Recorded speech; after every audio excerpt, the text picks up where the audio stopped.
Okay, in this podcast, I'd like to talk about the need for skill analysis.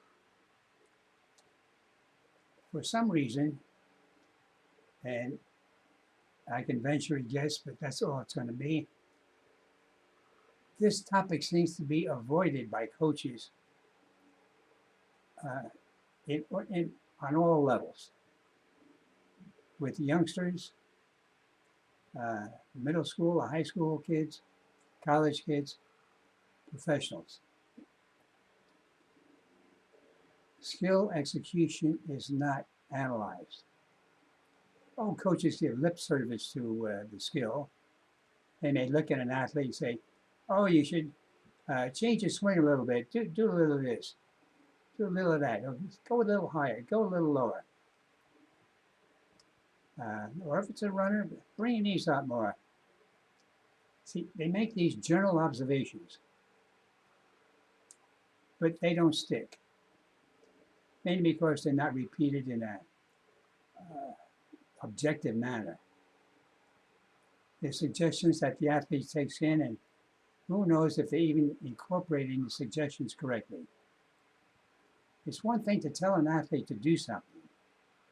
It's another to see him do it the way it should be done, or more importantly, if it's even needed.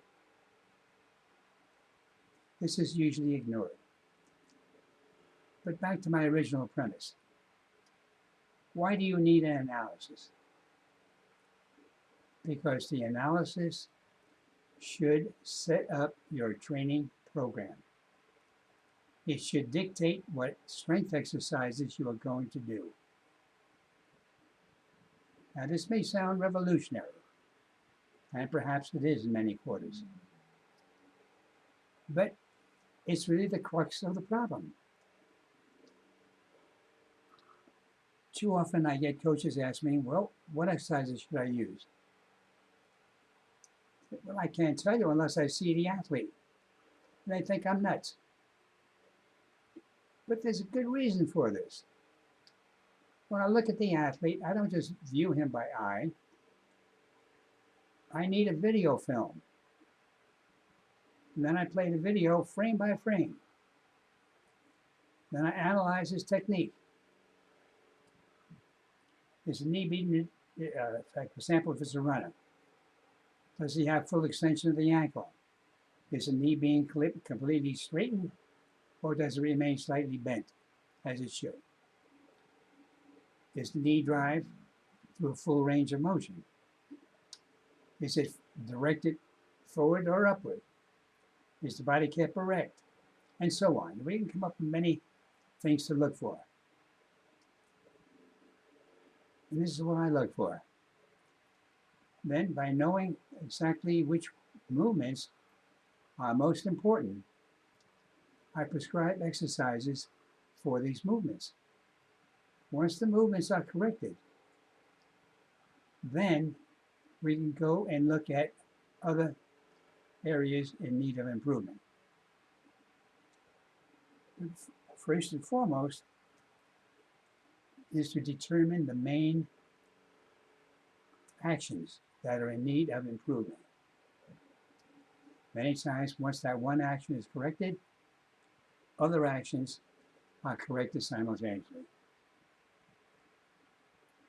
So this is why the analysis is needed. You need the analysis to find out what exercises you should be doing. And maybe I should clarify that a little bit. It's not just which exercises, but also what are the most important exercises that you should be doing. And these are the ones that are most important. Let's remember, skill execution is king. You must have good skill execution in order to be a good athlete. There's no getting around this point. I wish one could. But you take a look at every, I don't want to say every, but almost all collegiate and professional athletes. They have fairly good technique. In some cases, good. I don't want to put them down there. But the reason I hesitated there is that I have yet to find an athlete who couldn't be improved skill-wise. Everyone can be better. So you should never take it for granted that, oh, my athlete's already has good technique, he's great, that doesn't need any improvement. No, technique or the skill execution needs improvement every step of the way, every year. One of the reasons for this is that as you develop strength and the body matures and the muscles get stronger, you must constantly readjust how you execute the movement because of your newfound strength or agility or flexibility and so on. So skill execution must be a constant factor in your training. Too often, as you probably know, we get hung up on more and more strength. Strength is not the key element. Strength is very important, no question about it. But it's usable strength that's important.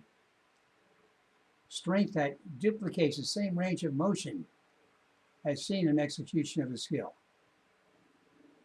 This is what we need. We don't need strength, for example, of driving a knee straight up.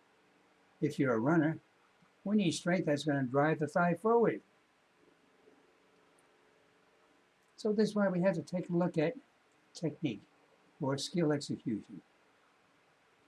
Then we can come up with exercises that duplicate the movements and enhance the movements at the same time. And also it tells us which exercises have to be done to improve the performance of the athlete.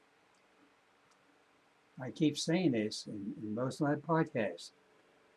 This should be the primary objective of all strength coaches and other coaches. You want to improve their performance. If you're not improving their performance, you're a terrible coach. And I don't say that with any reservation. This is the primary goal of all coaches. Improve the athlete's performance. You want to make him or her better.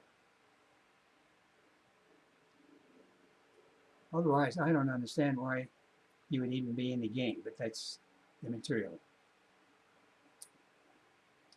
So, I can go on with additional information on this, but suffice it to say, we have to take a look at the areas that are in need of improvement.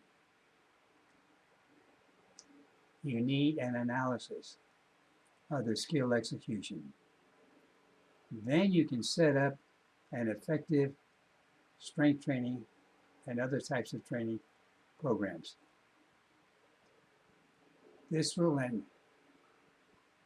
enhance or improve the performance of the athlete more than anything else you can do.